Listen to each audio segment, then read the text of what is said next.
Welcome to the What Really Happened radio show. Because World War III is a really bad idea.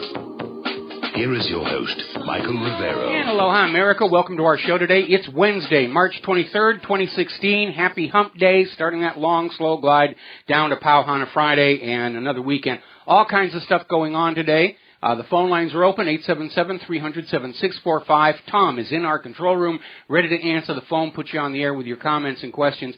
We're going to start off the news here with yesterday's caucuses and primaries, and Hillary Clinton is proclaiming her victory in Arizona.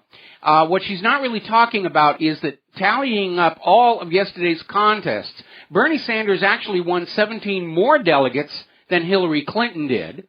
Donald Trump won 18 more delegates than Ted Cruz.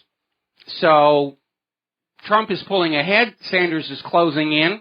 Got to be making a lot of people nervous. And we are getting reports from all over the place about massive election fraud, technical problems, long lines, no polling places, all kinds of skullduggery going on. There's one where apparently Wired magazine wrote a story about Utah's online caucus system and how security researchers said it's a security nightmare. There's absolutely no way to guarantee that it's being accurate, and we know that the company that installed that is run by a close friend of George Soros. And this was all bought and paid for by the Utah GOP, $80,000. It was not bought by the state election officials. The GOP said, we're going to do this, and it's right in there. Also coming out of Utah, we're getting a first-person report from somebody who showed up at one of the precincts, and they just were handing out stacks of ballots and saying, pass them down. Nobody was checking credentials or IDs, nothing, and this individual was at the end of the line, wound up with a stack of 50 ballots in his hand. He took a picture of it, posted it online. It's gone viral all over the place. Everybody's looking at it. And they were told, just mark your ballots, throw them in a tin can. And, of course, somebody asked, can they watch the counting? And they were told, absolutely not. Now, a story coming out of commondreams.org. Clinton claims victory in Arizona, but Arizona's voting fiasco has been dubbed a national disgrace. This story was picked up whenever, even Russia Today is pointing at what happened in Arizona, saying this is absolutely ridiculous.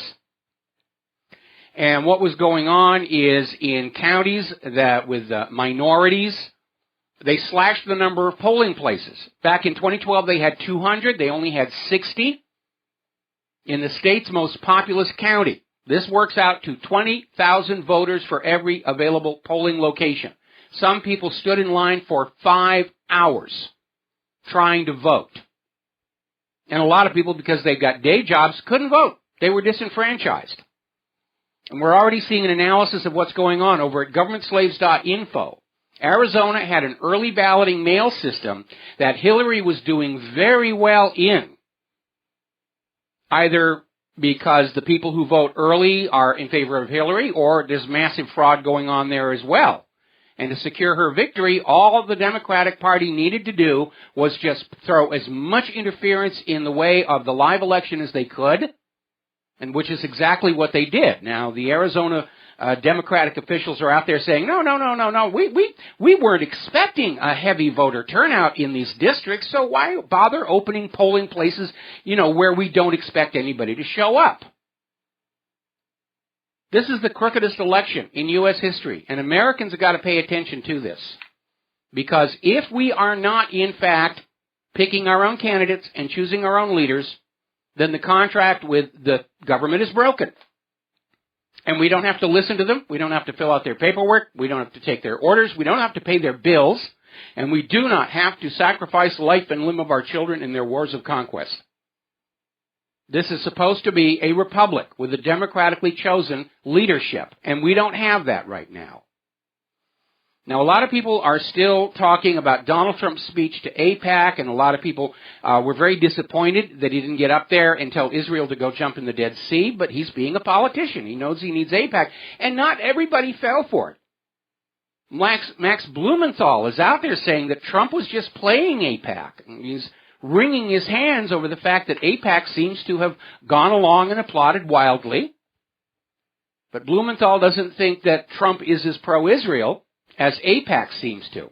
And remember, Donald Trump has said a lot of things that are not being covered, given heavy coverage in the corporate media, like the fact that Israel should pay the United States for all this defense technology and everything that's been going on. And he's absolutely right. Israel's got money. They're not a poor nation. They've got a very high standard of living, mostly paid for by the American taxpayer. Trump is also out there saying, let's not get into a third world war. Ukraine is somebody else's problem. We don't have to deal with that. Which leads us to a very good article over at inalertblogspot.com. Donald Trump could be the military-industrial complex's worst nightmare because Donald Trump is opposed to nation building, which is the polite, politically correct word for we're going to invade other countries and make them live the way that we do. And so that's a huge threat to the military-industrial complex. Without an immediate war, people are going to start taking a much closer look at just how badly the military-industrial complex has been cheating the American taxpayer and the absolute crud weapons they are creating. We're going to be talking a little bit more about that later in the show. Interesting article over at Patriot Rising, The Rule or Ruin Republicans. And they're saying that whatever you think of Donald Trump, his campaign has performed a major public service showing how corrupt the Republican Party leadership is, how they have arrogated to themselves the right to choose the candidates away from the American people. And they're quoting a report in the New York Times. Super PACs of all of Trump's GOP rivals, including the PACs of candidates who've already dropped out, are still raising and spending millions and millions of dollars to try and get rid of Donald Trump. Now, there's another article that came out over at the Gateway Pundit. They're a very good source. They got a lot of good things. And apparently one of their reporters went on down to look at this demonstration against Donald Trump at Trump Tower. They were promising 5,000, only 500 showed up. And this reporter just mingled with the crowd and talked to them and found out they were all from Move On or the Occupy movement, or they had answered an ad in Craigslist. They were being paid $16 an hour to get out there and cause trouble at Donald Trump's protests.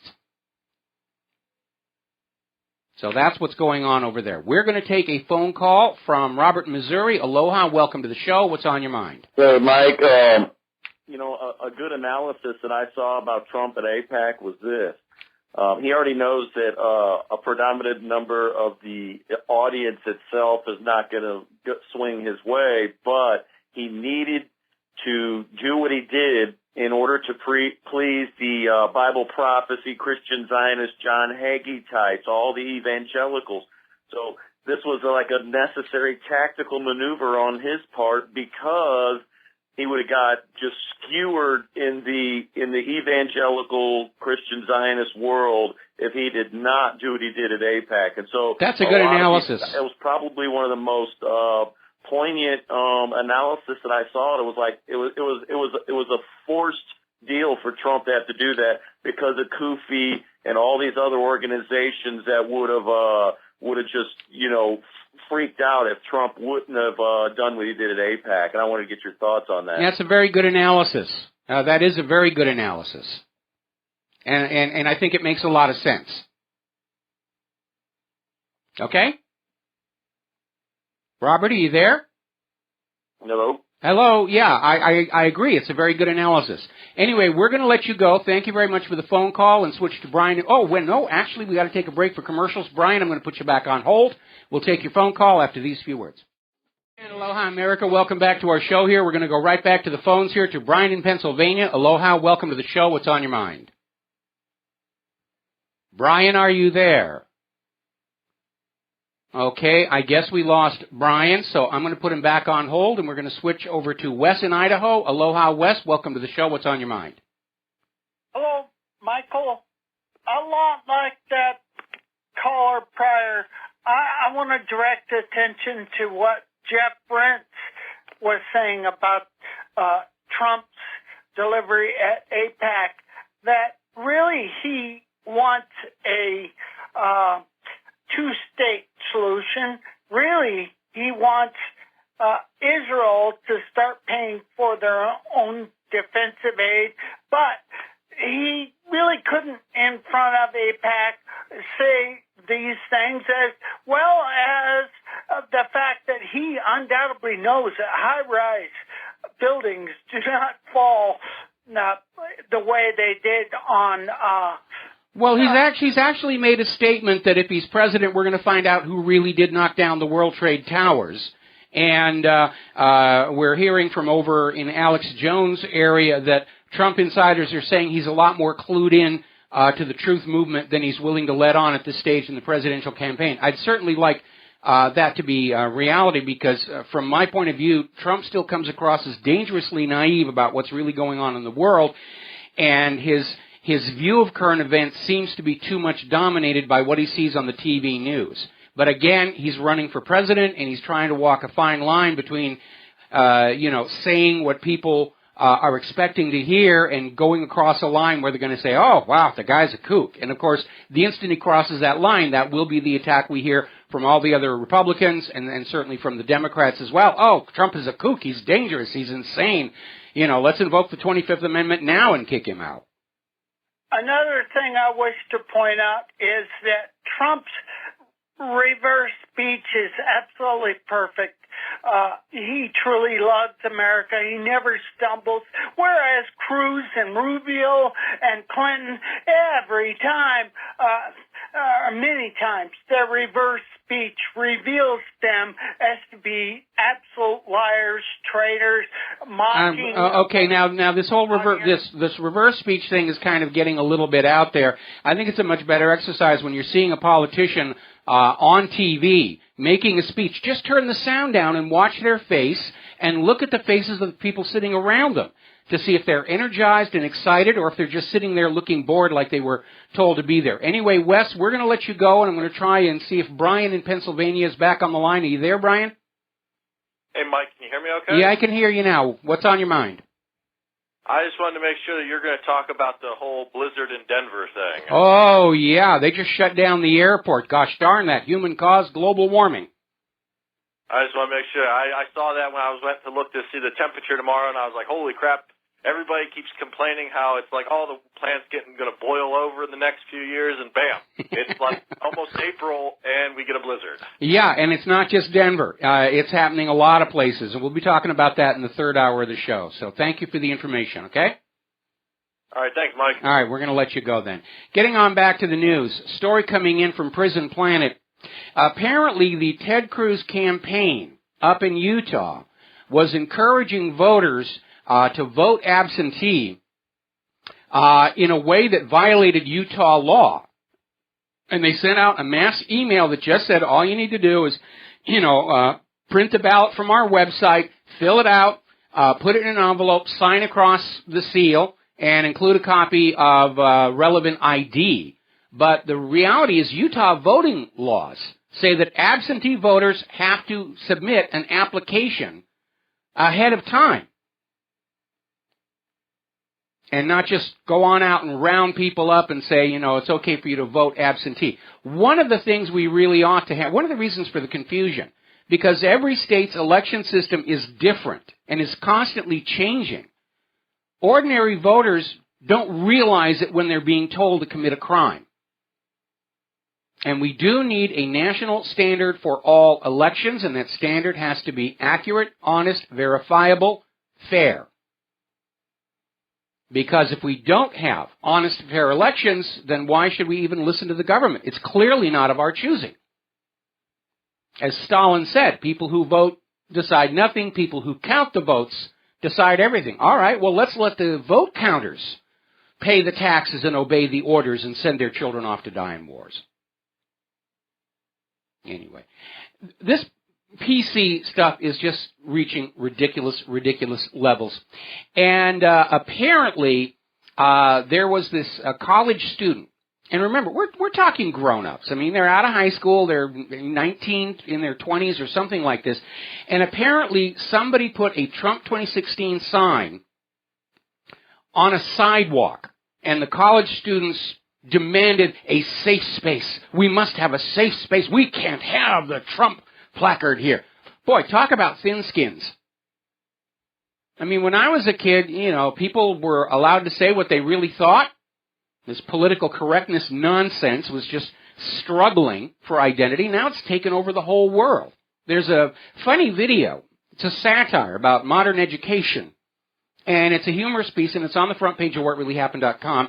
And it would be hilariously funny, except that it's awfully close to the truth about what's going on in schools isn't education anymore. It's indoctrination. Now, there's another video out there, and this one's a little bit funny. This gentleman decided he was going to destroy a Donald Trump sign on private property on the side of the road on purpose. And he videotaped it. You see the car going down the road, and it swerves onto the grass and runs over the Donald Trump sign and goes back on the road. And this moron posts it online. And he got a lot of views for it, including that of the local police department, who've arrested him and charged him with reckless driving, destruction of private property, a whole bunch of other little laws about keeping the car in the lane. The guy's name was Julian Thomas Schussler, who did this one. Okay, story coming out of Investment Watch blog. Apparently CBS and MSNBC were caught censoring Bernie Sanders. Whenever he talks about Monsanto, the Trans-Pacific Partnership, and big pharmaceuticals, they always cut away to a commercial or a breaking story. And we know they're doing it, and then they are wondering why they're losing audience and ad revenues and why nobody listens to them anymore. Well, nobody likes a liar. What can I tell you? Meanwhile, remember that video of Ted Cruz blaming Donald Trump for the Brussels attack? If you go to that website, that page at YouTube now, the video's now locked. So you can't actually look at it. And they're claiming the owner all of a sudden decided to declare it private, but it wasn't private yesterday. So we'll be right back after these few words. And aloha, America. Welcome back to the show. Now, South Carolina Senator Lindsey Graham is out there saying that winning the White House next year must take a back seat to stopping Donald Trump from destroying the Republican Party by becoming the nominee. Now, Graham is partially right and partially wrong. He's partially right in that the Republican Party has become this corrupt institution, which thinks you, the voter, should have no say in who runs this country. And yes, Trump winning the nomination would destroy that. But he's wrong about the cause of the destruction of the party. The Republican Party is destroying itself by trying to keep the People's Choice from being the nominee, as we saw them do in 2008 and 2012 with Ron Paul. 3 strikes and you're out. Now, the fact that the GOP leadership is willing to give the White House to Hillary Clinton to keep the People's Choice out should disgust all Republicans in America, and according to the recent polls, that is precisely what is happening. Now, there's another article on the same topic over at National Review. Now, remember, National Review is fully on board with the GOP establishment. They are not supporting Trump. But they're saying the way things are going right now, this is going to be the end of the GOP as we know it and love it, where we get to just package a candidate and hand him to the voters and say, see, this is your choice. But it is. Now, getting on to Hillary Clinton. There is a story over at IntelliHub.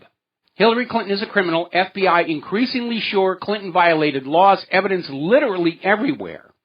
And they're talking about a report that appeared in the New York Post that cited career FBI agents, who, by the way, are risking their jobs to go public. Because the email investigation, the server investigation, all of the FBI agents on it were required to sign new non-disclosure agreements. You won't tell anybody what you found. It's that scary. And there's something to remember here. I mean, this is working for us, because absent an actual indictment, which I don't think is going to happen, it's being stonewalled from the White House. The White House is committing obstruction of justice, which is an impeachable offense. But all we need to do is keep putting out all these reports about how the FBI is finding all these crimes and how Loretta Lynch is refusing to prosecute. And we know she's guilty of crimes. That one email where she told a subordinate to strip off the classification headings and send non-secure, that's a violation of Title 18, U.S. Code, Section 793. That's a felony violation right there. In her own email. She could be charged, indicted, and convicted on that one alone. But the more of this information that surfaces, and the more Loretta Lynch and the White House stall it, it starts to look like a big, smelly cover-up. And people don't like to vote for a candidate that's already involved in the cover-up. They remember Richard Nixon, how he cheated his way to his re-election using techniques that Hillary is also using. She learned working on the Watergate Committee.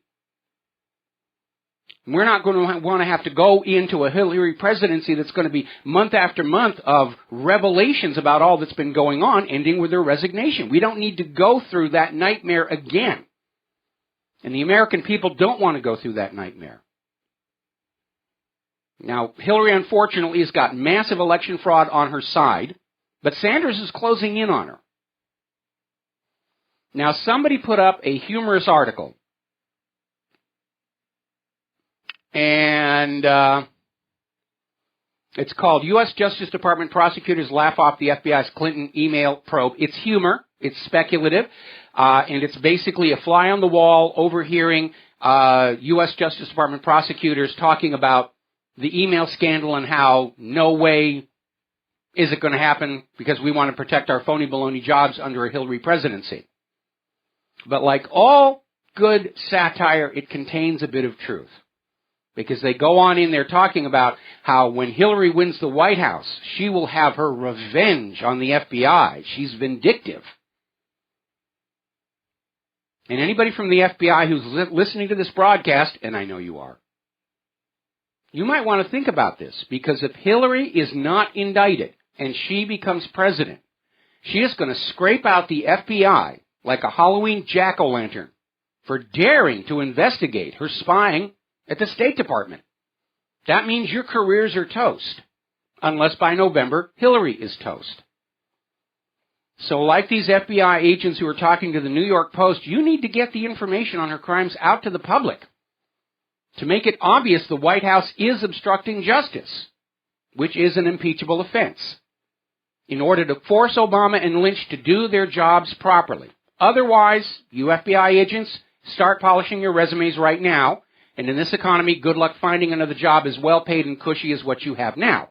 So think about your families, think about your mortgage payments, think about your car payments, think about your future, and then think about how President Bill Clinton cleaned house when he became president.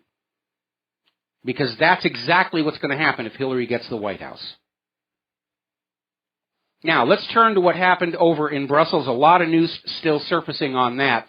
We're seeing a report here in the Daily Mail. The Metro blast was so fierce, people were burnt on the street above.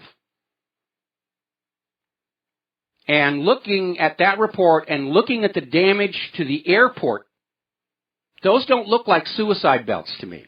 Suicide belts, by definition, have a finite upper limit on how much explosive they can carry, unless somebody's come up with a nuclear suicide vest. It looks to me like these were larger bombs inside packages of some kind. So there are other indications this is another false flag attack. Now, here's an interesting story that came out of Israel National News. U.S. expected the Brussels attack, but was unable to stop it. And we're hearing all these reports about how everybody knew it was coming. They knew it was going to be there. No public warnings. Nobody went out to the people in Brussels and said, you might want to think about staying off the metro and away from the airport for the next few days. Not a single word. And all these stories started appearing after I made a point on yesterday's broadcast about what a complete and utter failure all of this NSA spying on the world is if they can't stop the act of terror. So this is a little bit of counterspin saying, we were really close this time. We almost did it. All we need is a little more money and a little less privacy and we'll be able to stop them. No, you won't. They're working for you. Another story coming out of Blacklisted News. Belgian authorities were warned of airport and metro threat. This is coming out of Haaretz in Israel. saying they had advanced and precise intelligence warnings regarding Tuesday's attack. Now, Turkey's Erdogan issued a veiled warning naming Brussels just 4 days before this all happened. And what's really interesting, this dovetails with a story that one of the suicide bombers had been deported from Turkey to Belgium. And Turkey told the Belgian authorities, this guy is a terrorist. The Belgian authorities looked at him and said, we can't find any links to terror. And all of a sudden, he's the patsy in the suicide bombing. Well, if the Belgian authorities couldn't find any links between this guy and terror, then that also tells us all this global NSA surveillance is useless. They didn't have any information. Supposedly, these two brothers were known to the Belgian authorities. It's always, oh, we knew they were there. We knew they were a problem. But gosh darn, we just couldn't stop it here. And when we come back from the commercial break, they just jumped the shark on this story, and I'll be right back with that.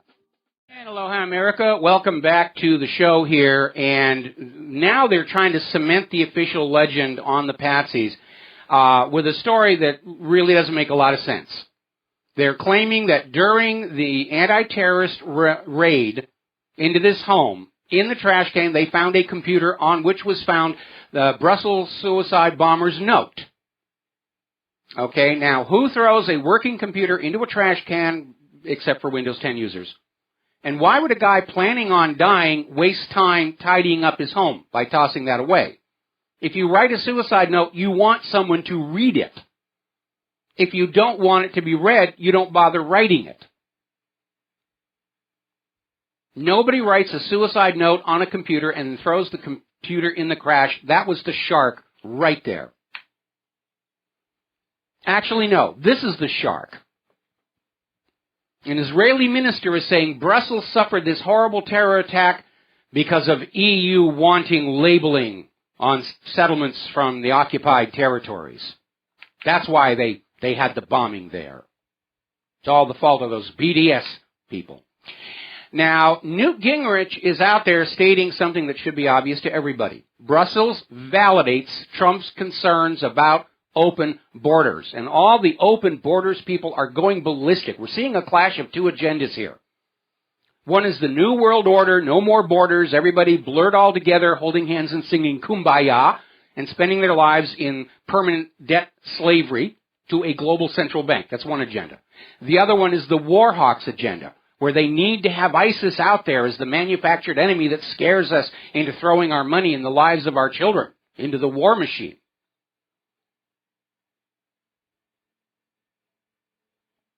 Even over at The View, and they don't like Donald Trump at all, but even they are admitting that, yeah, after Brussels, Trump's concerns about controlled borders make sense. Now, the open borders people are trying to say it's racism, it's hatred, you shouldn't blame Muslims, we should just let them all in. Trump is saying, yeah, you can come in, but there's a legal process to follow which includes vetting these people, whether they will be a benefit or a harm to our country. And that's common sense. That's why you have borders. So that you let in the people who are going to be a benefit to the nation, and you keep the troublemakers and problems out, the drug dealers, people with contagious diseases. That's a rational, sane immigration policy.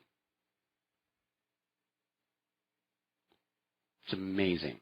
All righty, we're going to grab a couple of phone calls here. We've got James in Ohio. Aloha, welcome to the show. What's on your mind? Hi.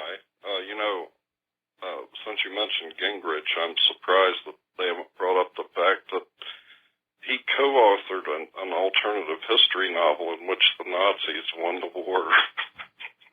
Well, a lot of people have speculated about that. I mean, believe it or not, there was a Star Trek episode where they talked about how they were on a planet that was a parallel to Earth, except the communists had won the war instead of the United States. It's not that outlandish a concept.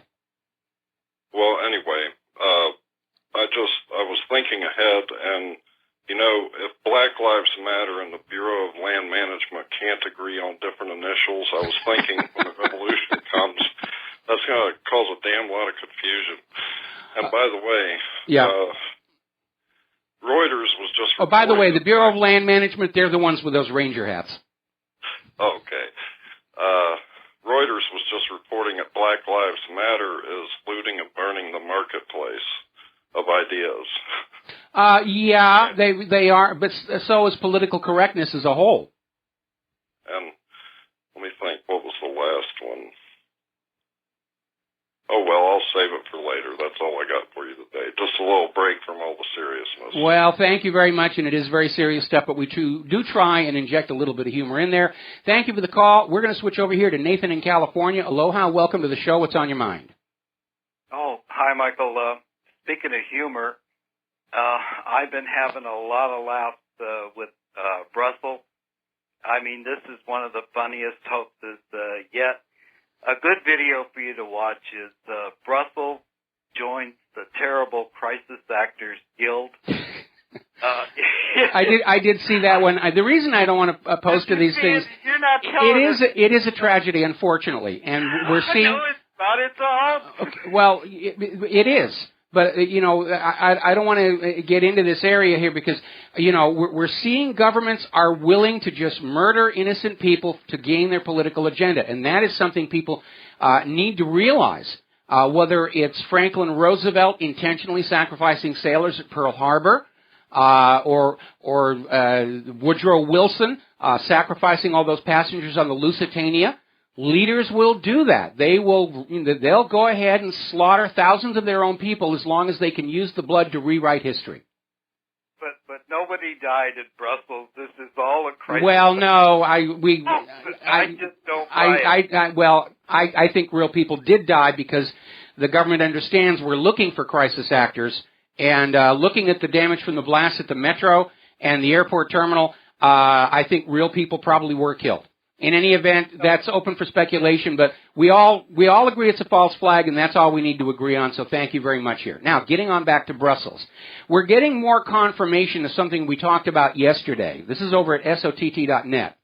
Former Israeli intelligence operatives were running security at the Brussels airport, and they're talking about this company, ICTS, which was started back in 1982 by former members of Shin Bet, Israel's internal security agency, and El Al airline security agencies, and it's a major player around the world. Now, ICTS was running security at all the airline gates the 9/11 patsies departed from. They were running security at the airline gate the shoe bomber got through. They were running security at the airline gate the crotch bomber got through. And apparently they were running security here at Brussels where a guy walked into the terminal carrying an AK-47 unhindered. With a track record like that, why is this company still in business, let alone a major global success in the field of airport security? It doesn't make any sense at all. If I were an airport manager, I'd be looking at that past record of failures and say, you get out, we'll run our own security here. Now, the U.S. State Department has issued a travel alert for all Americans against any travel in Europe. You keep those tourist dollars here in the United States of America, by golly. And the U.S. State Department is absolutely certain terrorists plan more attacks throughout Europe. They just don't know where and when, and they can't do it. But they know it's coming. Absolutely. Now, Associated Press is claiming there are 400 Islamic fighters that are targeting Europe for maximum carnage. And I think what they're telegraphing here is that the war hawks aren't getting the traction with Paris and Brussels. We're burned out. It's happened so often, it's like, okay, fine, another one. And I think what they may be getting ready to do is have a massive coordinated false flag attack all across Europe and probably even here in America all at once to get us all riled up about those evil ISIS. And hopefully that we will forget ISIS and Al-Qaeda are creations of the United States government and are in all probability still working for them, or if not, if they've gone rogue like a Frankenstein's monster rampaging across the countryside. I mean, either way, the blood of Brussels and Paris is on the hands of the U.S. government. Let's grab a phone call before the top of the hour news break. Sherry in Missouri, aloha, what's on your mind? Good afternoon. What lives matter? And that's what we need to speak about. And if everybody thinks that the government is looking out for your life, they don't know history. No, they don't. From the government's point of view, we're livestock. We're to be harvest wealth, yes. breed new soldiers, breed new workers. That's it. Look at the water crisis in this country. The government didn't care if you were drinking poison out of the taps in your home. They didn't care. They didn't want to spend the money. It's a sad state of affairs, but which life matters? My life matters. The American people's life matters. No, it matters to each and every one of us, but if you're counting on somebody else to look out for yours, you're looking in the wrong direction. I don't know. Claire looks out for me pretty good. She feeds me vitamins every morning. Okay. Fair enough. All right. Here we are. All right. We got to take a break for our top of the hour news and commercials, and we'll be right back. And aloha, America. Welcome back to our show. Hour number 2. The phone lines are open, 877-300-7645. Now, Haaretz is reporting that according to Israeli intelligence, and of course they would never lie to us about something this important, the attack plan for Brussels was formulated in the de facto ISIS capital of Raqqa in Syria. So what's going on here is the U.S. is now going to use the Brussels bombing as justification to go back into Syria, full-on invasion, which we know they've been talking about for months, and to put pressure on Russia to just step back and let the U.S. go on in and take over the place. I don't think Putin's going to go for it. Kerry's in Moscow meeting with Lavrov right now, and I'm sure Lavrov is going to tell him, absolutely not. The fact that Israel is asserting this was planned in Syria doesn't mean anything, because Israel's word is completely and utterly worthless. So let's go back into ISIS. The part about ISIS they are hoping you're going to forget. Who's behind ISIS? Now, first of all, ISIS itself, through its so-called official channels, has not taken credit for Brussels. It was all on social media. And the source being cited for ISIS being behind the Brussels attack is this previously unknown self-proclaimed news agency called the Amaq Agency that's out there claiming to have a report from ISIS that ISIS did it. It's a frame-up. Social media is not a reliable source for information. So we did some flashback articles at WhatReallyHappened.com. Story from INFOWARS. Secret Pentagon report reveals U.S. created ISIS as a tool to overthrow Syria's President Assad.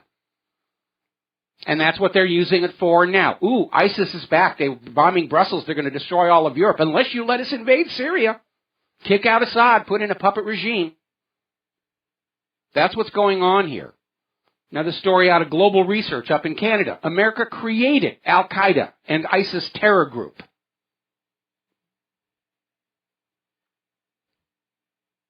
So, let's see, moving on down here. Ben Swan did a reality check. Proof U.S. government wanted ISIS to emerge in Syria.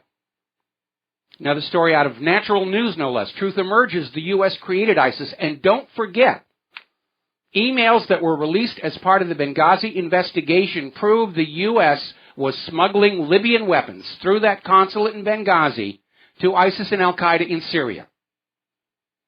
And the U.S. government is hoping and praying that you are all too ignorant to know the double game. Think of George Orwell's 1984, the uber villain, Emmanuel Goldstein. And it was a fabrication by the government to scare everybody into obedience, subservience, support of the war agenda. Governments often create their own enemies to scare the people with. It goes all the way back to ancient Rome and Marcus Licinius Crassus. Now, Obama's out there on his little South American tour, and he's out there saying the world must unite against terror after the Brussels attack. Then he followed it up with a comment that is very alarming about how the fight of terrorism will be waged around the world. This is the U.S. excuse to go into any country they want, send in some actors to say, I'm ISIS, come get me, invade.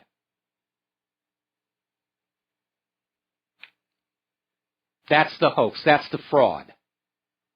We have to invade Monaco. There's ISIS in there. We have to invade Japan. They have ISIS all over there. There's ISIS crawling out of the woodwork. There's ISIS crossing the lawns. We've got to get ISIS. It's a fake. It's as fake as Nazi Germany's attack on the Gleiwitz radio station. It's as fake as the claim that Pearl Harbor was a surprise. It's as phony as the Reichstag fire. It's as fake as the claim the Lusitania wasn't carrying weapons. It's as fake as torpedoes in the Gulf of Tonkin or a Spanish mine in Havana Harbor. How much more do you have to be lied to before you will stand up and say, we live under a government that lies to us all the time about everything? Now, while all the world's attention is focused on Brussels, the U.S. government has finally copped to their own little act of terror. Up in Kunduz, where they bombed that Doctors Without Borders hospital, and they kept trying to say, oh, the terrorists were in there, they were firing at us, and aerial photos show there was no place, the hospital was in the middle of an empty field. There wasn't anybody around there. And they're finally saying, okay, you caught us, we shot up the hospital, but we had good intentions. We really did. All right, we're going to grab ourselves a phone call. Mike in Brazil, aloha, welcome to the show. What's on your mind? Hi, Mike. I was asking a pretty basic question. What are the odds, the statistical odds, that all these terrorism that takes place in Europe all start at airports where the Israelis are the main providers of the services? As far as I'm concerned, this looks like an Israeli operation because the shoe bomber took off from Paris. The underwear bomber took off from Schiphol in Amsterdam. Now this, in Belgium, all these airports, the security is being provided by Israeli security companies.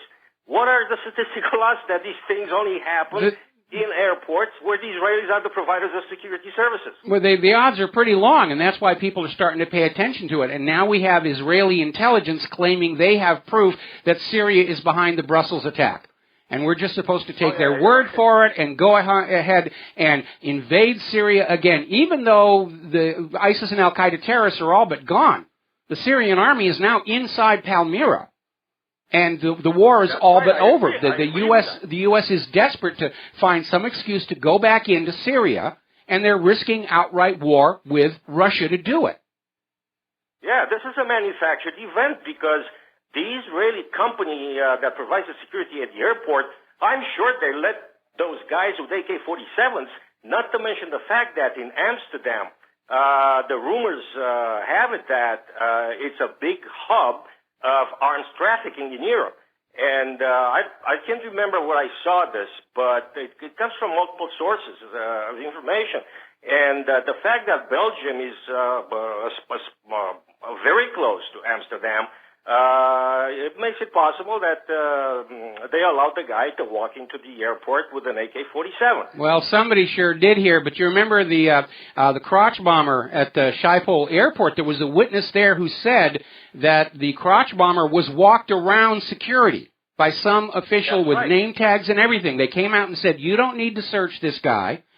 You know, and it's rather an odd occurrence, and it reminds us of when Secretary of State Hillary Clinton ordered the TSA not to do checks on Muslim Brotherhood members when she was Secretary of State. Another thing you don't know, Mike, that the guy who was walked through the security checkpoints at Schiphol, the guy didn't even have a ticket or a valid passport. Yeah.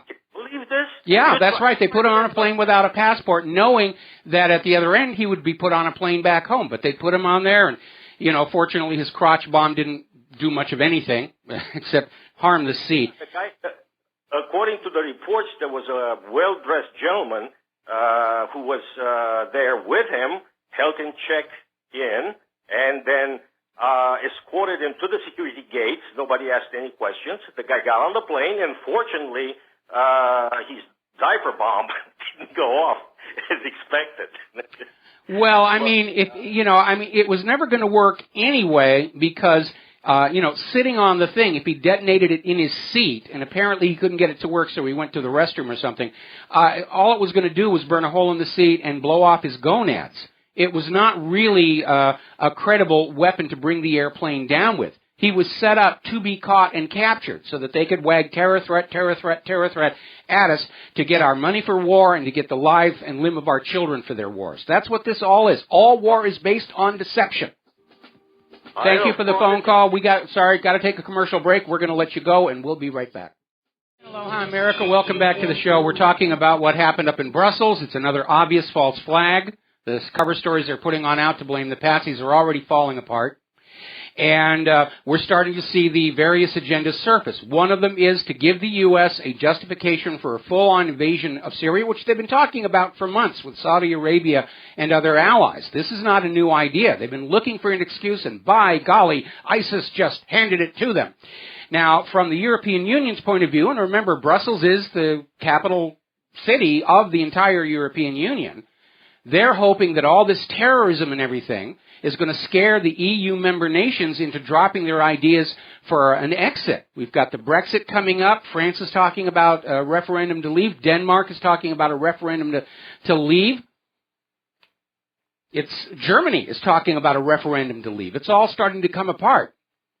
So we better scare them with a boogeyman to keep them safe in the warm embrace of NATO, which is also, by the way, headquartered in Brussels. I keep thinking about that scene near the end of V for Vendetta, where they've got the High Chancellor, played by John Hurt, and he does a great job as always.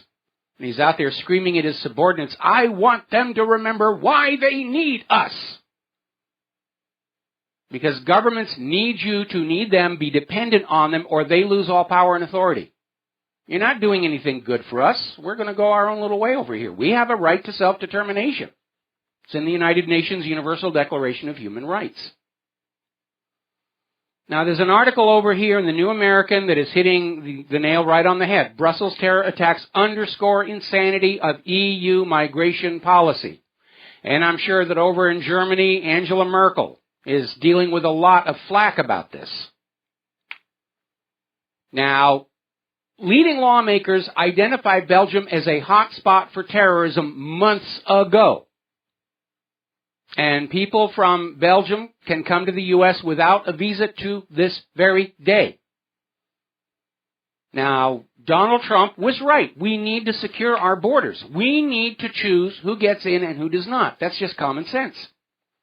The open borders people are out there saying, it's racist, you're being unfair not to just let anybody come on in here. Who cares if they're terrorists or criminals or drug dealers or they're carrying Ebola or tuberculosis? It's not fair. It's not politically correct.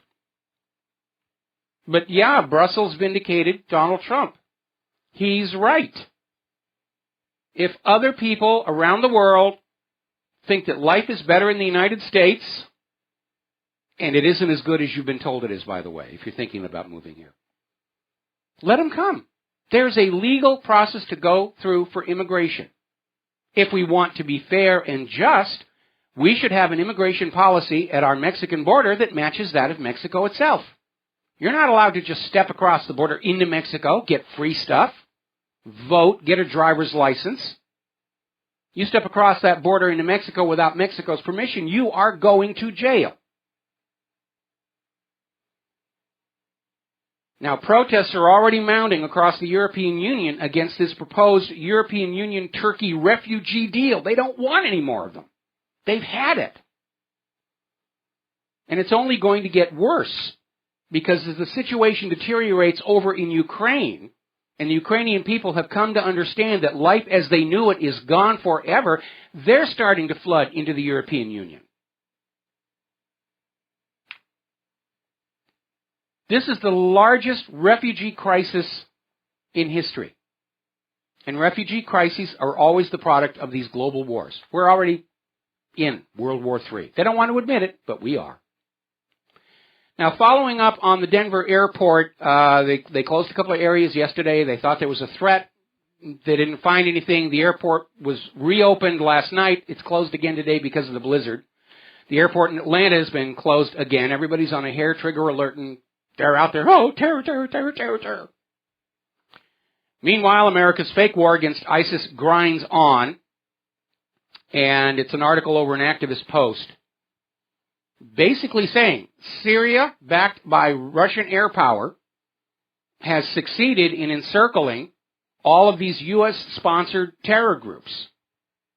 And they're on the verge of winning this war. And that's why the United States needed some kind of a concocted excuse to justify a full-on invasion. They've been trying to get rid of Bashar al-Assad and replace him with a puppet government for 5 years now. Syrian forces have entered Palmyra. The entire city is now within range of Syrian guns and artillery, and the terrorists are running. Because they're hired mercenaries. They're not going to die for the cause. They want to live to collect their paycheck. Now, a story coming out of Blacklisted News.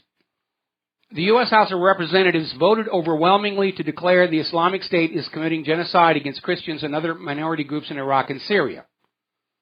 Unfortunately, with the evidence that the U.S. was sponsoring and supporting Islamic State, it means basically the people that the U.S. government have been giving guns to in Syria have been committing genocide. I mean, our government's got this weird schizophrenia about guns. They're giving guns to genocidal terrorists in Syria and Iraq. They're giving guns to Mexican drug cartels, but by golly, you can't have them. You're not allowed to have guns. We can't trust you. The U.S. government trusts Mexican drug criminals. The U.S. government trusts ISIS and Al-Qaeda, but they don't trust you. They absolutely do not. Let's grab a phone call here. Eric in Hong Kong. Aloha. Welcome to the show. What's on your mind? Hey, Mr. Rivero. It's great to talk to you. Well, thank you for calling. What's on your mind? Well, this thing in Brussels is just beyond ridiculous. This whole idea of Islam is the religion of peace is, how long can they keep this up? Well, you know, my theory about that is that good people will do good things and bad people will do bad things, and both will cite religion as their excuse. Okay? And I am in agreement with people who are saying that this has nothing to do with Islam because it's all a false flag. But certainly Israel's agenda is to demonize all the world's Muslims with these terror attacks. Israel would love nothing better than for all the world's Christians and all the world's Muslims to kill each other off, keep a small population of survivors to pay retail, and, you know, they would be perfectly happy with that. Yeah, that would be convenient for them, wouldn't it? Yes, it would. Yeah, just some suggestions for the listeners. Paul Joseph Watson has put out a couple of great videos in the last 12, 18 hours. And there's two more by Stefan Molyneux, the Truth About the Brussels Attack, that I think everybody should listen to. It's fantastic information, along with the great information you provide. All right, well, thank you very much. And as John from Barbados mentioned yesterday, looking at social media, nobody's buying this story. Nobody is buying the official version of this story. And for a government to go into war having already lost the trust and confidence of their own population and their military, that's a very reckless and dangerous thing to be doing. We have to take a break for commercials. Thank you for the phone call, Eric, and we'll be right back. Aloha, America. Welcome back to the show here. I'm looking at the We Hate Donald Trump network, and Ted Cruz is out there saying, we've got to carpet bomb ISIS.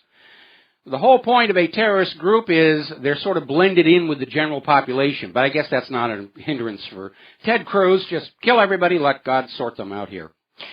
Now, over in Russia, Lieutenant General Sergei Rudskoy is saying if the U.S. will not take action to control the Syrian opposition forces, most of whom are covertly working for the U.S., Russia will. Now, Kerry is over there in Moscow meeting with Lavrov. They're talking about the U.S. wants to go in and invade Syria. What a wonderful coincidence for Kerry that the Brussels attack happened, and Israel knows it was Syria who did it. Now, the Israeli Chief of Staff, Gadi Eisenkot, is saying Syria will never go back to being its previous state and will be divided into 6 distinct regions. Now, Israel's agenda for the Middle East is a very simple one. Take all the other countries and break them into little tiny pieces that are easy for Israel to bully and push around. That's Israel's agenda, for which they want your children to die for. They're not going to risk their precious Israeli children. Oh, no. No, you Americans, that's what you're for. You go and kill them for us. All right, we're going to grab a phone call here. Steve in Florida. Aloha. Welcome to the show. What's on your mind? Hello, Mike. Let's see. Yeah, I was the one that was kind of instrumental in getting Sibel Edmonds on your show, and then before that there was James Corbett. But have you gotten in touch with James yet? No, I haven't. I'm really kind of swamped with work. I'll take care of it for you. Well, all right. Tell him I'd like to have him back on the show here. But as you know, my wife is choir director at her church, and I'm her roadie. And between Palm Sunday and Easter, it's been a very serious workload. After this weekend and Easter's all over and everything like that, I can take a deep breath and get back to spending more time on the website and the radio show and completing my books and everything. But it's been a real killer schedule for a guy my age. I'm an old guy. Well, he's busy too because he's having to move because he's having another child. And so it'll be a couple weeks at least. So good for him. Anyway, that's good. I'm so jealous. I always wanted to be a daddy. Yeah, I know. But I make a great uncle. It's easier to be an uncle. You're not really True. You can take the kid, fill him up with sugar, caffeine, shake him up, and say, yours. But, okay, yeah, I was the one that called yesterday about the usury and why the Jews picked, Ashkenazis picked Jewry, because of the usury aspect of it. That was possibly a factor, but basically... I'll let him know that, okay, Steve. For a couple weeks. Okay, Steve, let's get back to what you were talking about. Steve, my show. You raised a very good point about how Khazaria may have picked Judaism because it religiously allowed usury, which both Islam and Christianity of that time absolutely forbade because they had seen how it destroyed civilizations in the past. But I think it really was kind of a default choice. They didn't want to be Christian because then they'd have to deal with the Muslims, and they didn't want to be Muslim because then they'd have to deal with the Christians, and they wanted to trade with both sides. So the only way they could do that was to be of a religion that basically interacted with both. But the usury obviously was a part of it, and certainly usury has been a cornerstone of that faith in those people ever since. Anyway, listen, we're going to let you go here. We're getting short on time, and we're going to switch over here to Mandy in New York. Aloha, Mandy. Welcome to the show. What's on your mind? Hi, Mike. I called in a couple weeks ago, I think it was last month, regarding political correctness, and we had a discussion about that. And I just heard someone suggest Paul Joseph Watson, who works for INFOWARS Prison Planet. And I just wanted to, it's great for everybody to have the freedom to look around and explore and get new information. But I'm a long-time listener to INFOWARS and other alternative media. There's been an agenda there that's completely flipped from what it was originally, where it was bashing of both the left and right paradigm. Now it's gone completely right-wing.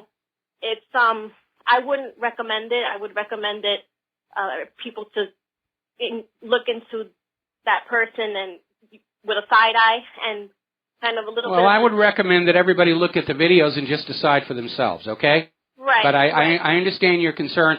And yes, most media organizations, both establishment and independent, they come in with a certain bias. My bias is world peace and prosperity, which I think most of us are going to agree with. That's probably a good bias. But people, INFOWARS, they've got a lot of sponsorship, and with that sponsorship comes certain strings. And that's just a reality of anybody who's running a larger operation. I'm in a bedroom in my home on Oahu. We're running on pennies, donations, small ad revenues, and whatever I can find under the seat cushions. So I get to say what I really mean because I don't have a big corporate structure or big heavy donors saying, you can't talk about that. Anyway, listen, Mandy, I'm going to let you go here, and thank you for your concerns. Now then, the Pentagon has announced they've had another massive U.S. airstrike in Yemen. They've killed a huge crowd of people, more than 200 people. The Pentagon is insisting, this was a terrorist training camp, and these were all bad people, so they deserve to die. We don't actually know that. We know what's going on in Yemen is 2 years ago, there was a successful intervention. The U.S. went into Yemen, kicked out the elected government, put in puppet ruler. The people of Yemen don't like that. They want to kick out the U.S. puppet. That's who the U.S. is making war on. Citizens of nations who want to run their own country for themselves and they don't want to be under puppet rule, globalist rule. And that's what the U.S. is doing. They're killing people for wanting to live their own lives the way they think is best. And I know most Americans still don't want to face up to this, but in this new coming world war, the U.S. are the bad guys. I don't like it. I was born in this country. I've lived in this country. I used to believe in its ideals and its principles. I don't want to be on the bad guys' side. And I am very concerned that 50 years from now, the world will look on the stars and stripes with the same revulsion our generation looked on the swastika. And I don't see any way to keep that from happening. Now then, another little article. This is coming out of Sputnik News about the Pentagon is apparently lying to you all about how many U.S. troops are now back in Iraq. The Defense Department is acknowledging 3,800 troops have been sent back into Iraq. It's unclear whether the government of Iraq wants them there. The military command in Iraq says that the U.S. troops seem to just always be getting in the way when the Iraqi forces go after ISIS. But now apparently the information has surfaced saying that the number of U.S. troops in Iraq may be much, much higher than is admitted to you. And if you are my age, you will probably remember back during Vietnam, where actual numbers of U.S. forces in Vietnam were misreported. Certainly the casualties were underreported until after the war was finally over and lost. And they finally said, well, yeah, actually it was a lot more people than we were telling you. But, you know, we've got to win the propaganda war and so forth and so on. Articles coming on out. As you know, a few days ago in Iraq, a Marine was killed in a rocket strike that's being blamed on ISIS at what had been supposedly a secret fire base. And this article out there in the Daily Beast is saying somehow ISIS knew where these 200 Marines were going. It may be another indicator that ISIS is in fact still working for the U.S. government. We need to blow up some U.S. troops in Iraq so we can send more troops. Huzzah, huzzah, huzzah. All right, we're going to grab a phone call. Mark in North Carolina. Oh, actually, Mark, I'm going to put you back on hold. We're coming up on another commercial break. I got to watch this clock a little more carefully. We'll be back after these words from our sponsors. Hello, hi, America. Welcome back to the show. And before we go back to the phones here, I'm looking at this story on the We Hate Donald Trump news network. A spokesman for the State Department is saying that the Brussels terror attack proves that ISIS is under pressure. No. Doesn't look like it to me. Looks like they can pretty much go and do whatever they want to do. What the U.S. government is trying to do is to have all of these false flag terror attacks to scare you into supporting an invasion of whoever's to be invaded this week, while not allowing anybody to point to all these terror attacks as a clear sign of absolute failure of the global surveillance system run by the NSA, which people who are believing the official story, both of them, are starting to wonder about. Maybe there's another way to stop terror. And there is. Stop messing around with other people's countries. Or stop paying the terrorists. We're all actors here. All right, we're going to go back here to Mark in North Carolina. Aloha, welcome to the show. What's on your mind? Hey, Mike, I got a couple of questions for you. One is, as far as the Ashkenazi Jews, if they were, Khazarian? Yes. Wouldn't they look more, that area of the world, wouldn't they look more Asiatic or Oriental than they do, that was the case? Well, I mean, do they look Middle Eastern? I mean, look at the skin color. They're very pale. They don't look like the Palestinians, do they? Some do, but most don't. And the Sephardic Jews definitely do. Well, the Sephardic Jews are a blend of the original Hebrew, and apparently there was a lot of blending with the Berbers. Gosh darn those Berbers, you know how they can be. But when you look at this genetic mixing that's been going on throughout history, and it's certainly accelerated in the age of global travel, the idea that anybody is a pure line of anything is absurd. And I love that one commercial for the Ancestry's genetic testing where this guy thought he was German and he had lederhosen, and all of a sudden he does the DNA test and we're actually Scottish, Irish, and everything. That can really happen. That can really happen. Yeah. The other thing I want to ask you about is, the cooperation that seems to be going on between, it's not in a good way either, between the Israelis and the Saudis.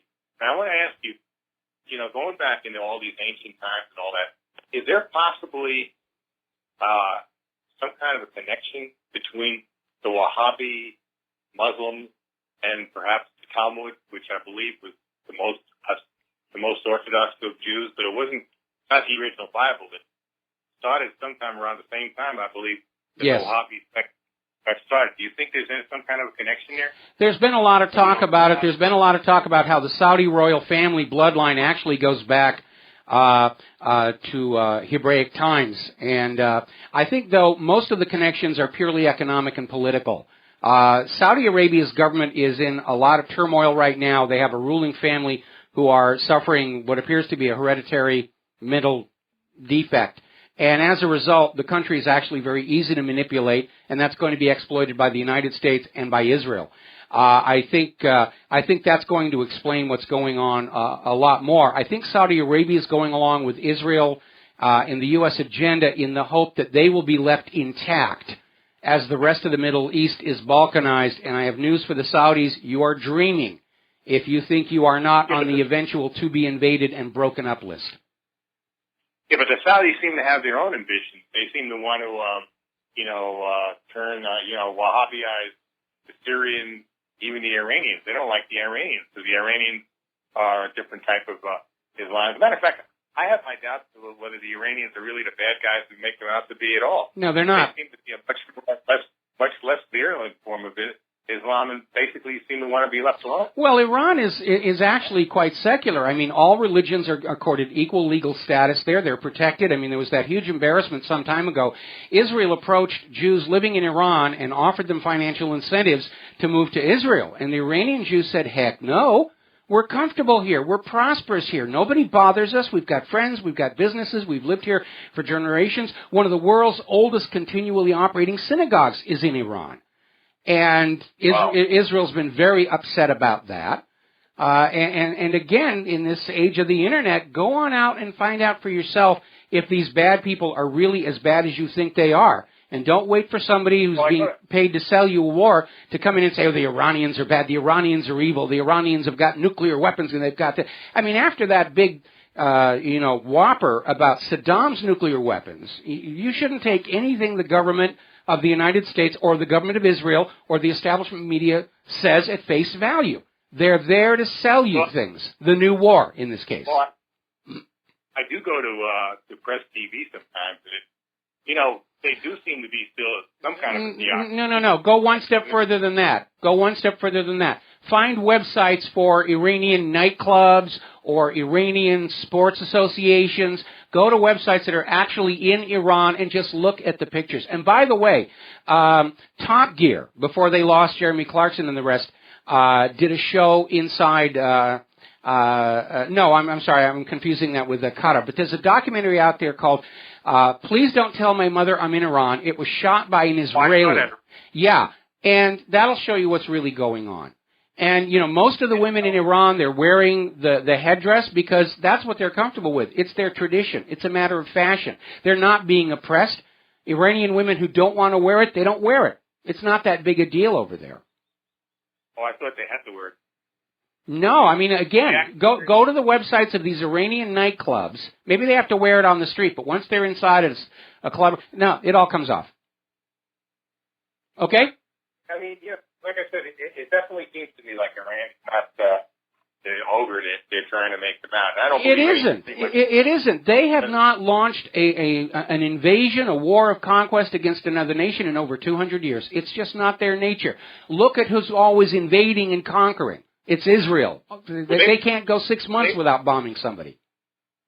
Were they part of Ottoman Empire at all? Iran, I'm going to have to go back and actually look at a map.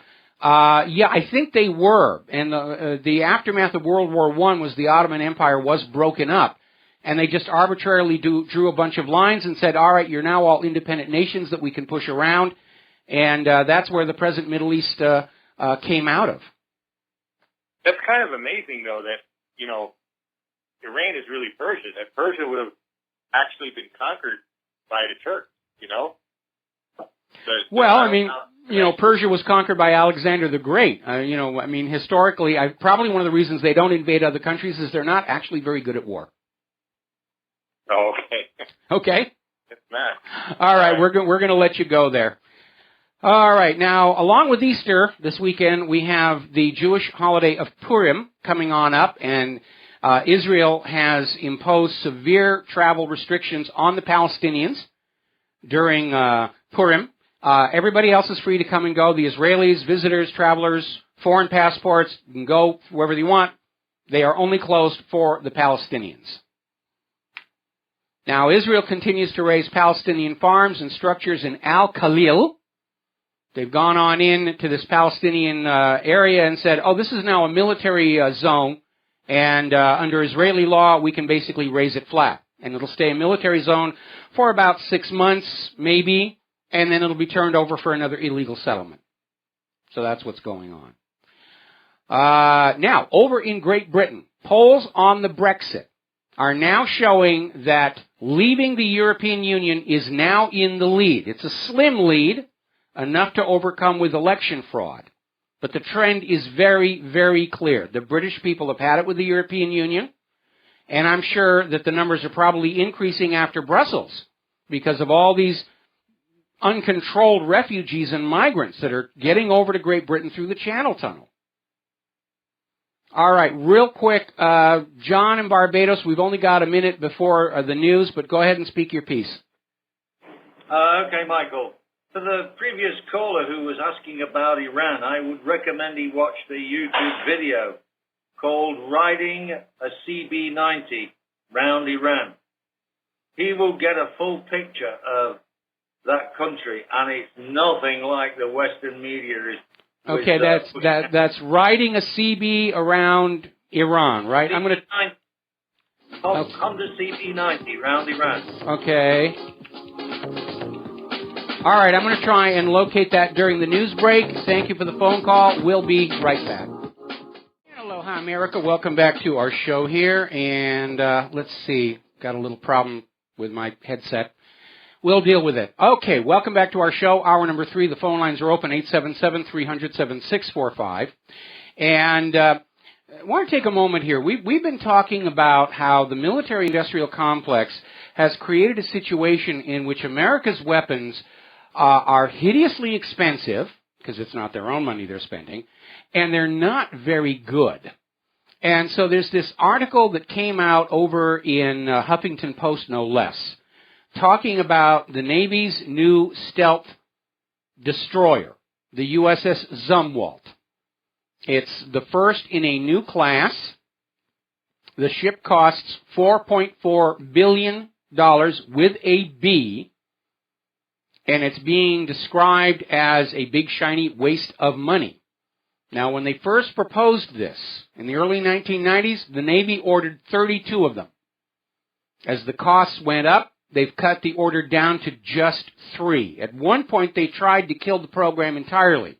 But if you know anything about military spending in this country, once a program is underway and all the politicians have gotten their piece of the action for their home state, you can't kill them, no matter what kind of junk they're producing. Now, the Zumwalts are basically, they've got hull problems. The reverse angle on the bow is seen by naval architects as making the ship very unstable in rough seas. The first one is heading out for trials right now. And the Navy is already looking to plan a new destroyer to be completed in the 2030s because they know they can't rely on the Zumwalt, and meanwhile, they're building updated Arleigh Burke destroyers. And this, again, it's part of a pattern. The F-22, asphyxiating its pilots, F-35, the long laundry list of problems with that. Independence-class littoral combat ships, corrosion problems. Freedom-class littoral combat ships, problems with the engine and drivetrain. And on and on and on. Now then, here's another example of your tax dollars at work. The U.S. government, this is according to Judicial Watch, the U.S. government has blown nearly $6 million on an experimental anti-terrorism program in New Jersey. that encouraged the public to send tips about possible terror acts via text message from their cellular phones. Since it was launched in mid-2011, they've poured $5.8 million into the initiative, mostly in advertising. And so far, they've only had 307 tips texted in.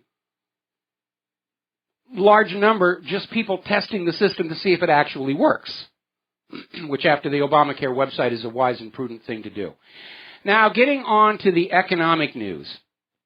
Remember that former Goldman employee was working at the Federal Reserve, Jason Gross, and he stole confidential Federal Reserve information and passed it to his former boss at Goldman Sachs, Rohit Bansal, in the hopes that after he finished his tenure at the Federal Reserve, he would get a nice, cushy job back at Goldman Sachs. And for all of this, he's avoided any jail time, and he's been hit with a $2,000 fine, which for a man in his income bracket, that's spare change, and he's ordered to perform some community service of some kind. That's it. The bankers don't get punished and prosecuted for what they're doing in this country. They're above the laws of men and God. Like Israel, we can't criticize them. Now, there's an article over here from the AmericanInterest.com, the Global Blue Model Crisis. And basically, they're pointing to the very harsh reality that a new report out from Citigroup is showing public pensions all across the United States of America are grossly underfunded. Some are on the verge of collapse. Oh, it's those old people. They should just die on the last day they work and stop being a burden on society.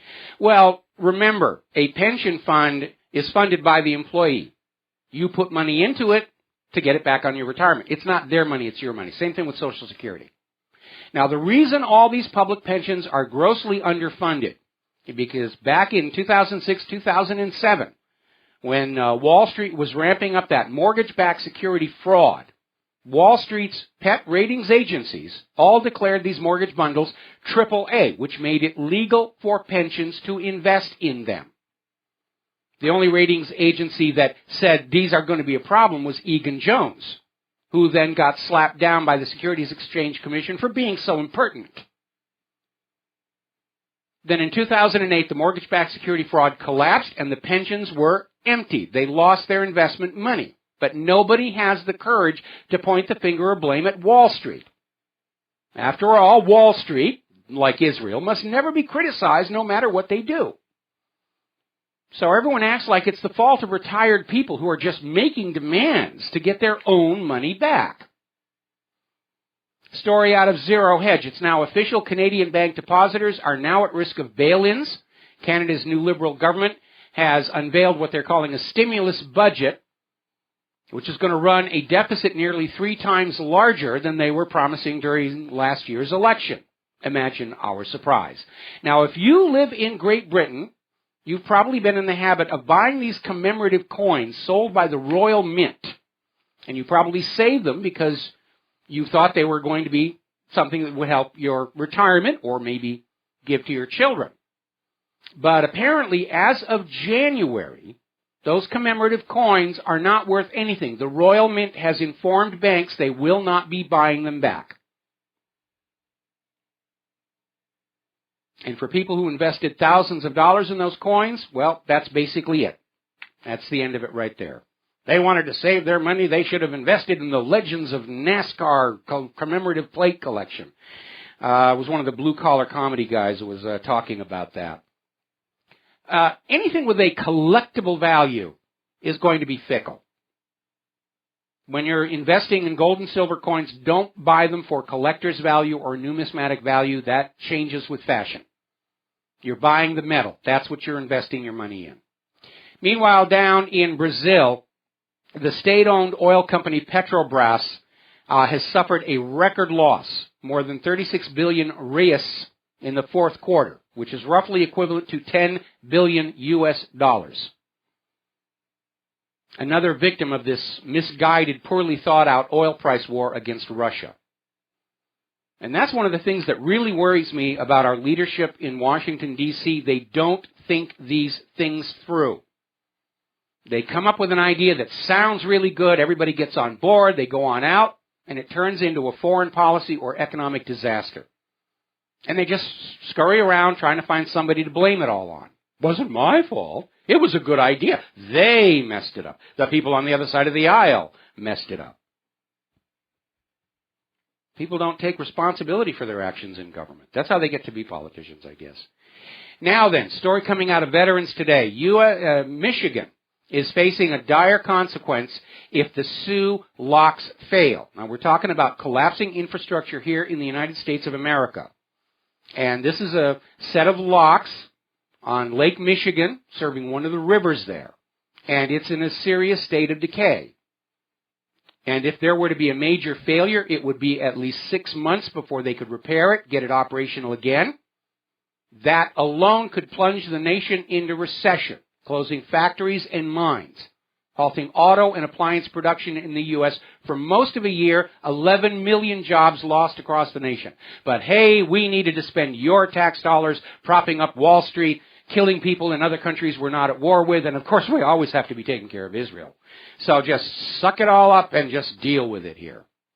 When we come back from this commercial, we're going to be talking about what's going on also in Michigan on the water and sewage problems that are occurring there. And aloha, America. Welcome back to the show. We're talking about America's collapsing infrastructure, and the rot and decay is everywhere. Just personally here in Hawaii, we get a lot of problems just trying to telephone the mainland. Connections where only one side can hear the other, or noise on the line, or can't hear at all. And it's becoming common. It's not a rarity. We're just supposed to accept that, yeah, this is the price we have to pay for the U.S. to become a global empire. Well, if you're going to run the world as well as you run this nation, I don't think that's a good idea. We know all about the toxic tap water coming out of faucets all across the country. We've got major infrastructure facilities like these canal locks that could fail. Something like 50,000 bridges are deemed structurally deficient and in danger of collapse. And up in Michigan, they've got a problem where the infrastructure hasn't even been kept improved to allow for increasing population. And so they're talking about this guy, Mike Guto, bought his home on Lake St. Clair in May of 2011. And after every heavy rain, his yard is flooded with sewage because the storm sewer system is outdated.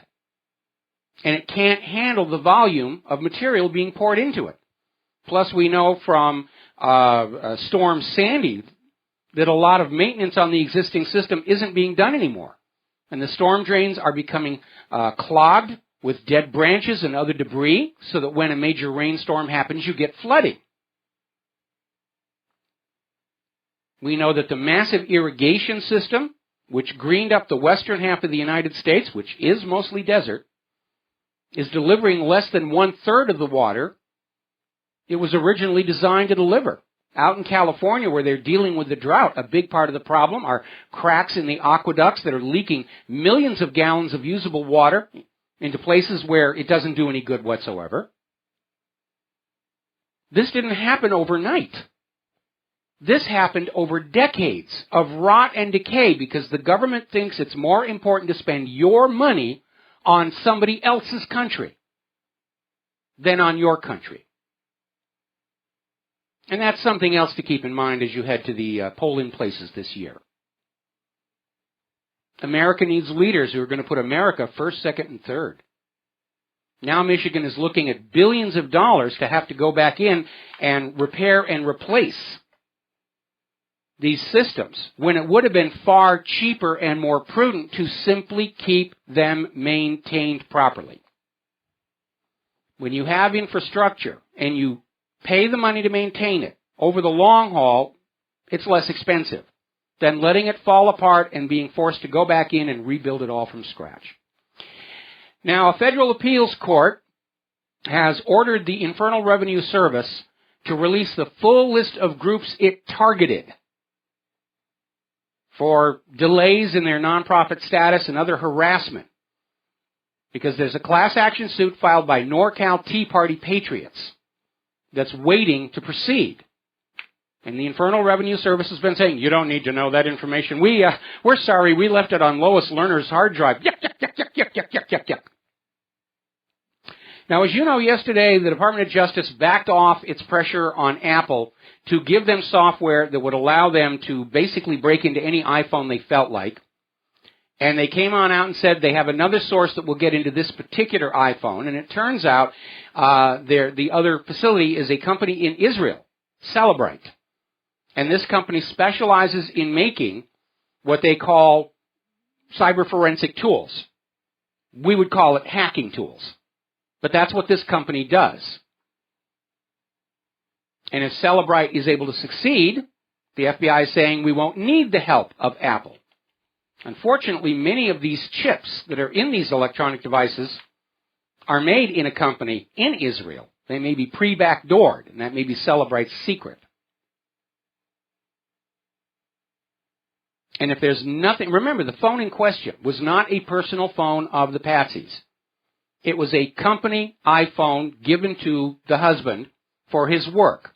Why would he use a work phone where you assume your management is monitoring what you're doing for any kind of terror attack? If there's nothing on the phone at all, the FBI is going to look silly.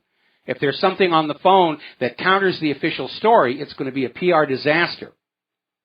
And maybe while the phone is over there in Israel, something will get added to it. Remember that laptop of death?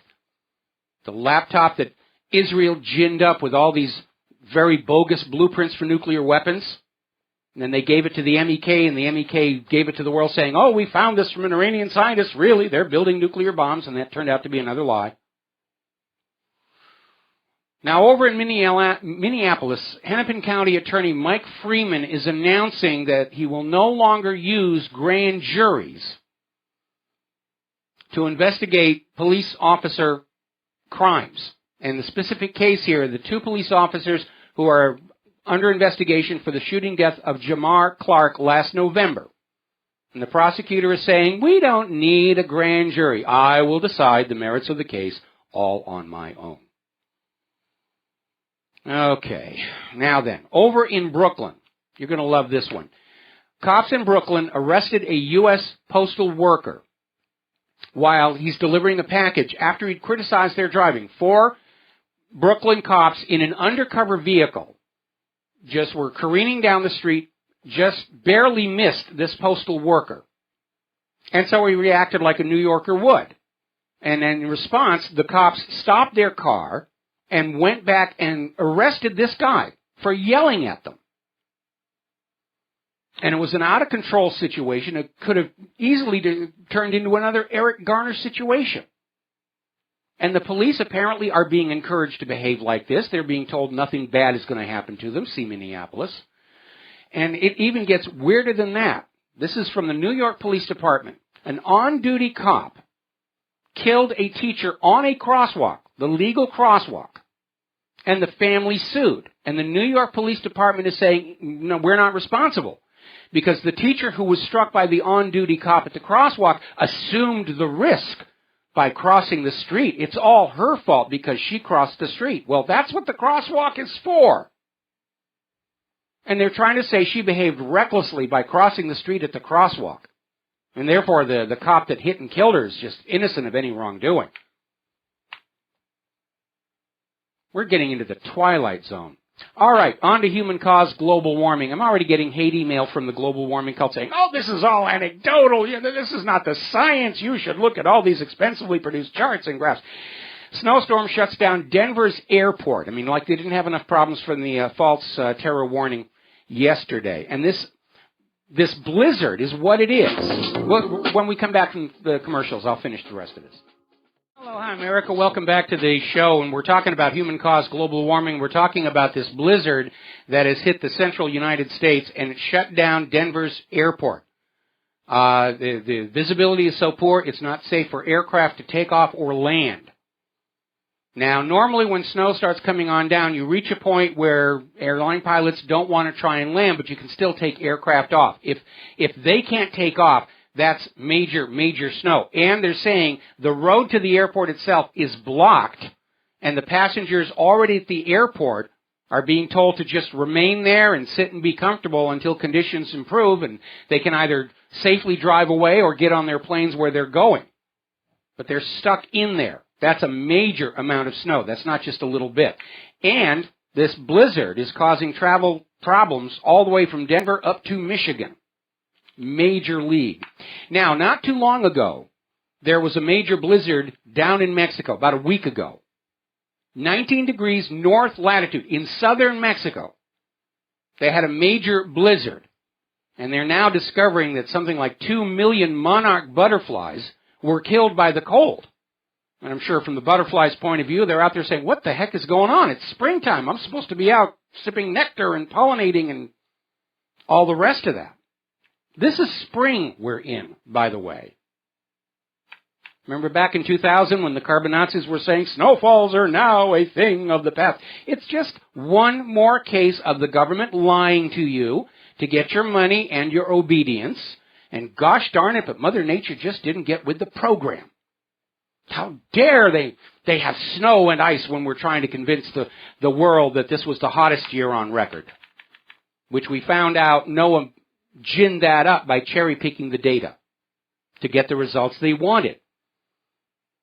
Because Obama's going to hit you with a carbon tax before he leaves office, probably right after the November election. Because they didn't get the expected windfall of new tax revenues from Obamacare. People are bailing on the program. The exchanges are collapsing. It's an absolute unmitigated disaster. Now, down in Florida, and we've mentioned this before, the Turkey Point nuclear plant is polluting the Biscayne Aquifer, the Biscayne National Park.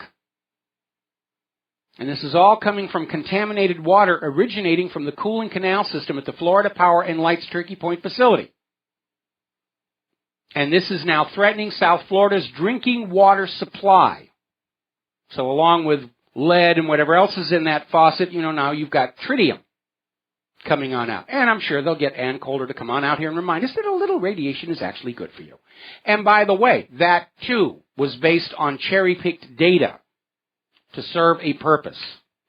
To get you to stop fretting about Hanford and WIP and Fukushima and Chernobyl and 3 Mile Island, Turkey Point. And that other one up in New York that's starting to leak.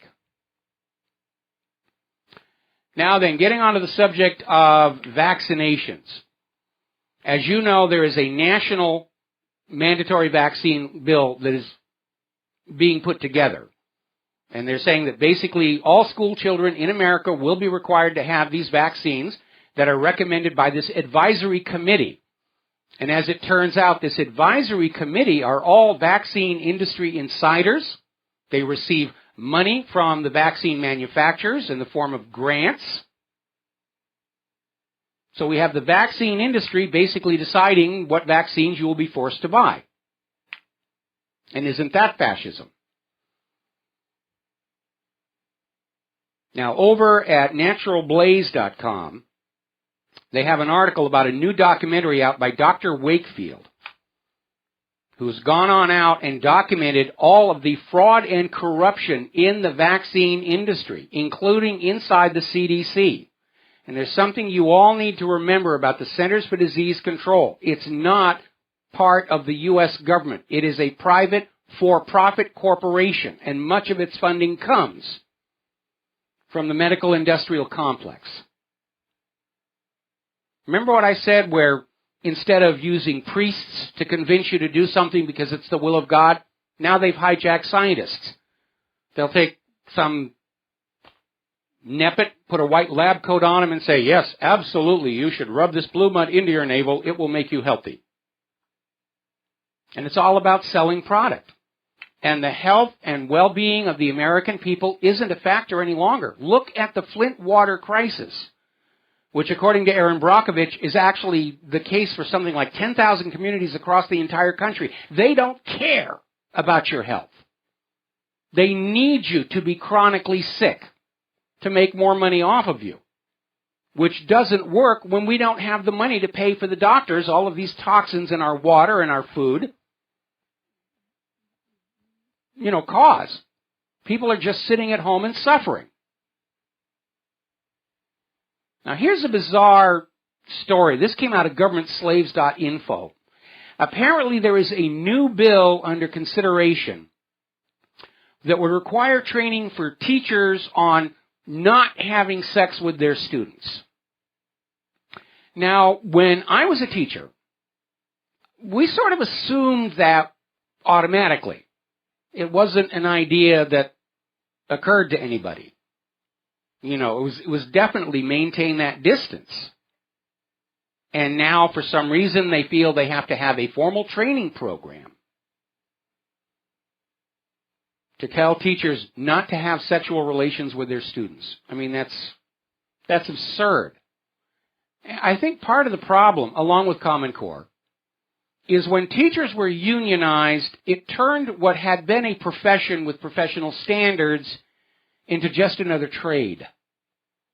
And because teachers are so poorly paid, you're not exactly getting the best and the brightest and the most honorable. Now, when I was teaching because I enjoy it. I absolutely loved it, especially over at UH when I was teaching computer animation and visual effects to young rising film workers. That was fun. The money was secondary. I really enjoyed that. But, I wasn't going after any of the students. Of course, I was still married to Claire, and I'm one of those husbands who very much believe in not messing around on one's wife.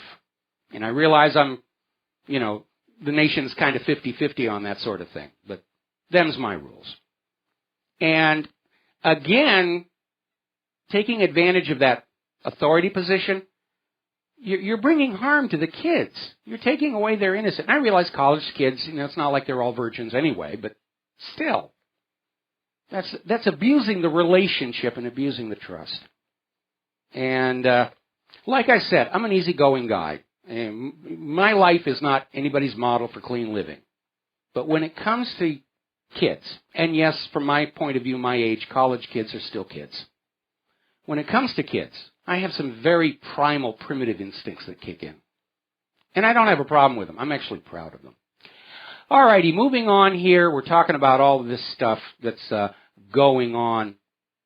Apparently, again, going back to Michigan, activists are working again on a petition drive to get a statewide fracking ban onto the 2016 ballot. They're getting very, very close.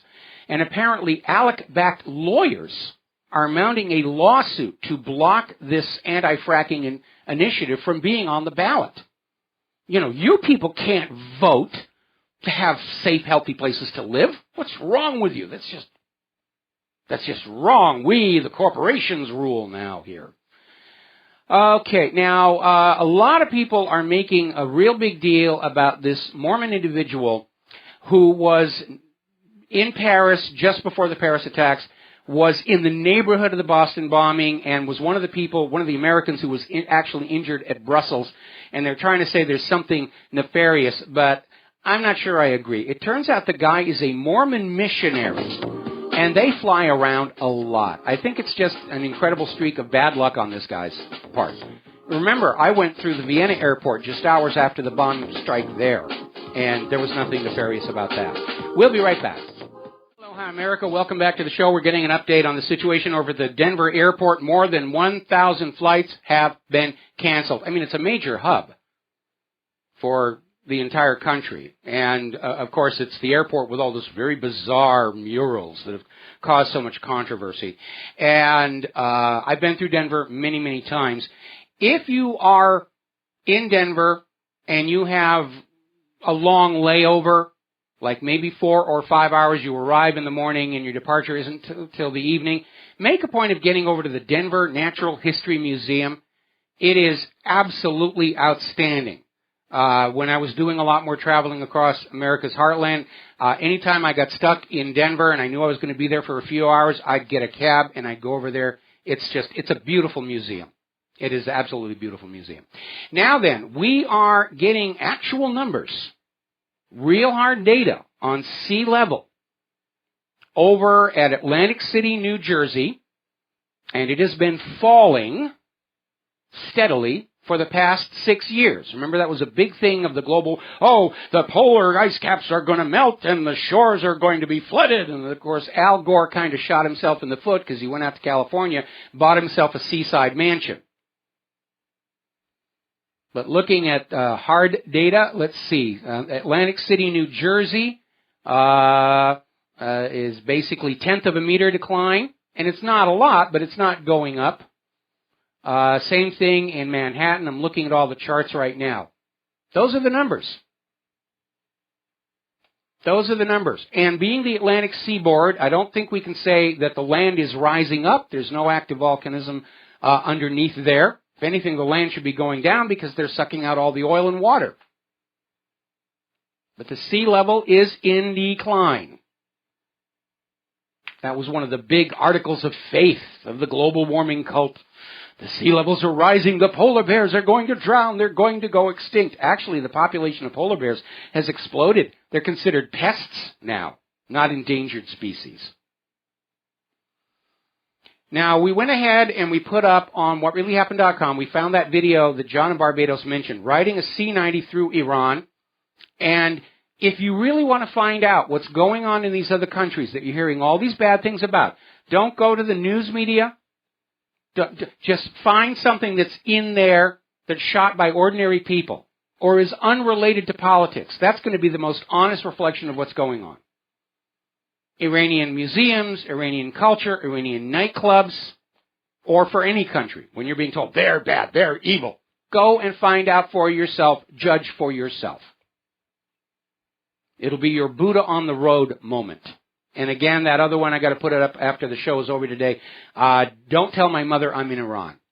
It's a wonderful documentary just showing that the Iranian people are just like you and I. They're trying to run businesses. They're caring for their families. They just want to live their lives in peace. So forth. Now, over at Democracy Now!, they have a very troubling interview with a gentleman named Yusuf Munayar, who was out there pushing the idea that the attacks in Brussels and Paris underscore the need to address the crisis in Syria. That's going to be the big push. Brussels and Paris justifies invasion of Syria. Now, there is no more crisis in Syria. There was when the U.S. had its pet terrorists running around trying to conquer the country, but thanks to Russia, Syria's government is back in control of most of the country. They're retaking Palmyra as we speak. They've cut off the major lines of communication with Turkey that were supplying all of these hired terrorists and mercenaries. The crisis is over. They're trying to create a new one. They still want to invade Syria, and they're going to do whatever it takes to move that forward, because the U.S. government has gone way too far down this agenda of conquering the world's resource-rich areas and shackling them to the dollar. They can't turn around. They can't say, oops, we were wrong, we're sorry, or the U.S. economy is going to implode immediately. And if they were to quit the war agenda right now, there's a lot of our political leadership are looking at war crimes charges over in the International Criminal Court. So they must press on victory or death. My victory, some other people's death.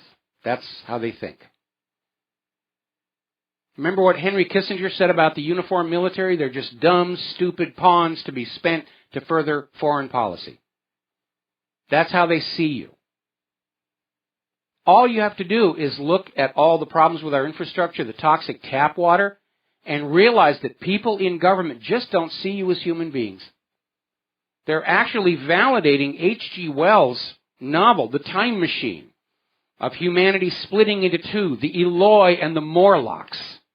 And the Morlocks ran the place, and they viewed the Eloi, even though they were their fellow humans, as food. And isn't that how we're being treated, like livestock? They tell us what foods we must eat. We're not allowed to know what's in there. They tell us what foods we're not allowed to eat. They tell us what medications we must take, what medications we're not allowed to take. Free speech zones, the erosion of the Bill of Rights, spying on us constantly. They treat us like they believe we're their property, and we're not. We're not the property of the U.S. government. And we're not for sale.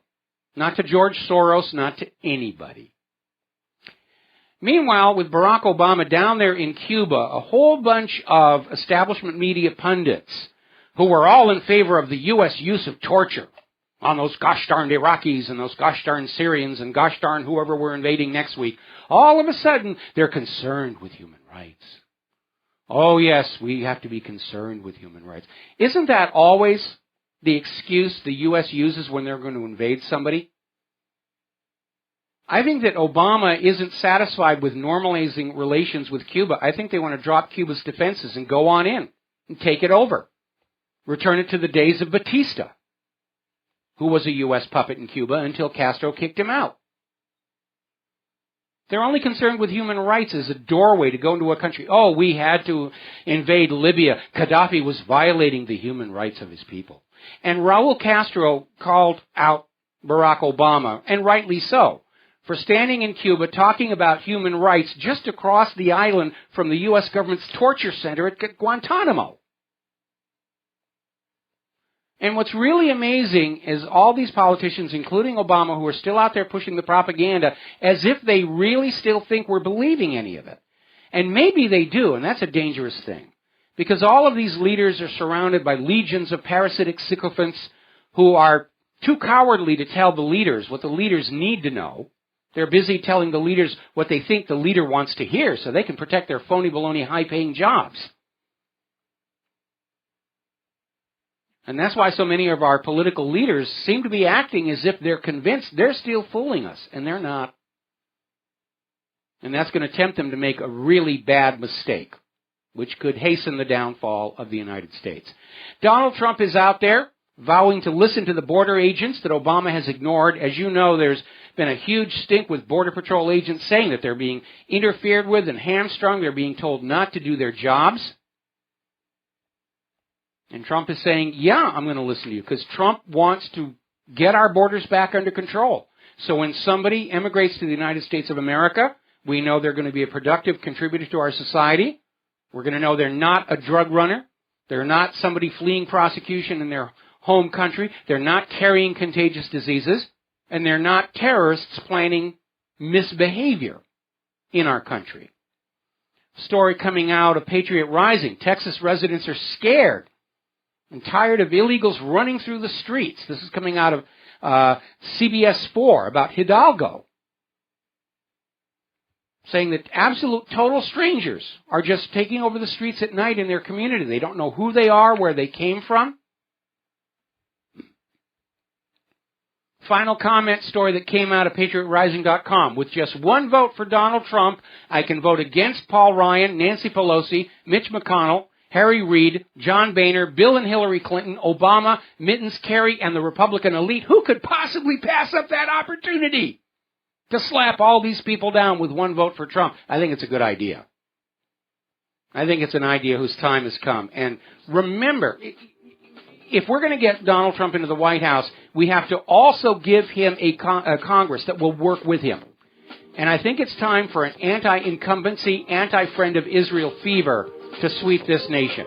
There's the music. Time for me to get out of here and get something useful done with the rest of the day. We'll be back tomorrow here on the Genesis Communication Network. Until then, stay informed, stay skeptical, make good choices. Share what you know with everybody that you know. We'll be back tomorrow. Aloha, America.